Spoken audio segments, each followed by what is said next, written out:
So I remember the first time I preached in church, where I got a chance to share, and I share the word, and after I share the word, the pastor said, "Come with me, let's stand at the door so we can say bye to people." That day, we must have had over 200 people tell me I did an amazing job. That might have been the worst thing for my pride that could possibly happen. Minute after minute, people saying, "Wow, that was the best thing I've heard this week. That was amazing. You're so gifted."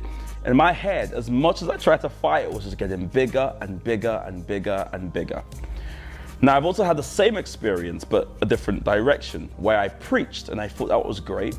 I stood at the door and people just walked past me, one after the other, just sort of maybe with a passive nod, but they didn't give me the thank you that I was used to. And I remember being super low and feeling like, oh wow, maybe I did something wrong.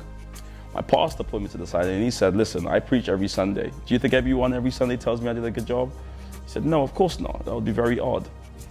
He helped me in that moment learn about contentment.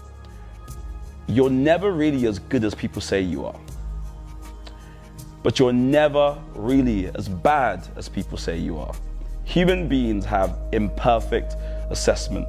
And so what helps me deal with praise and rejection and compliments, it's realizing that when people say I'm great, oftentimes I'm not as great as they think I am. So I just bring myself down a little bit. But equally, when they don't say I'm great, or they don't give me the sort of reward I'm looking for, I realize that people sometimes are very harsh, and so sometimes I did better than maybe they're saying I did. So I just try really hard to maintain this happy medium where I don't drift off to either excess. I do the best I can. I leave the rest to God, and my job is just to be faithful.